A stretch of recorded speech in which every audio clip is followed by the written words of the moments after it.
اعوذ باللہ من الشیطان الرجیم، بسم اللہ الرحمن الرحیم۔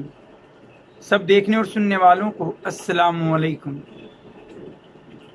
آپ میں سے کوئی بھی ایسا نہیں ہوگا جو یہ نہ چاہتا ہو کہ جہنم کی آگ سے آخرت میں اللہ تعالیٰ اسے بچا لے۔ میں اور آپ یقیناً سب یہ چاہتے ہیں کہ ہم جہنم کی آگ سے بچا لیے جائیں، دور رکھے جائیں، اور اللہ ہم پر اپنا فضل اور اپنی رحمت کرتے ہوئے ہمیں جنت الفردوس میں داخل فرمائے۔ اب آپ نے تھمبنیل بھی دیکھا ہوگا، اس میں بھی ملاحظہ کیا ہوگا کہ آخر کیا تعلق ہے جہنم کی آگ اور کھجور کا، اور پھر کھجور ہی نہیں، اچھی بات کا کیا تعلق ہے اس جہنم کی آگ سے۔ آپ کے سامنے آج ایک حدیث مبارکہ رکھنا چاہوں گا، بڑی مفید حدیث، اور مجھے یقین ہے کہ اگر میں نے اور آپ نے اس حدیث سے سبق سیکھ لیا تو انشاءاللہ ہم یقیناً اللہ کے فضل سے جہنم کی آگ سے بچا لیے جائیں گے۔ کون سی ہے وہ بات، کون سی ہے وہ حدیث؟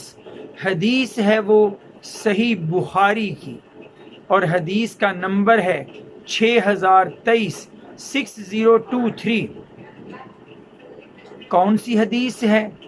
حضرت عدی بن حاتم تائی کے بیٹے جو ایمان لے آئے تھے، وہ بیان کرتے ہیں کہ ایک بار نبی کریم صلی اللہ علیہ وآلہ وسلم جہنم سے پناہ مانگ رہے تھے اور ناگواری کا اظہار کر رہے تھے جہنم کے بارے میں، تو ساتھ میں آپ نے فرمایا کہ اتقوا النار ولو بشق تمرۃ، اتقوا النار، بچو جہنم کی آگ سے، ولو بشق تمرۃ، چاہے کھجور کا ایک ٹکڑا ہی دے کر صحیح۔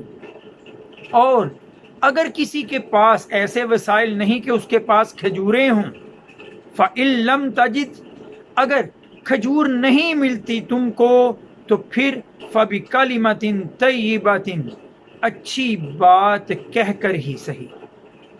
دوسری احادیث میں یہ ذکر ملتا ہے کہ کسی سے اچھی بات کہنا صدقہ ہے، تو ہاں صدقہ کسی کو کھجور کا کچھ حصہ دے کر کیجئے، کسی کے کام آ کر کیجئے، یا کسی سے اچھی بات کہہ کر صدقہ کیجئے۔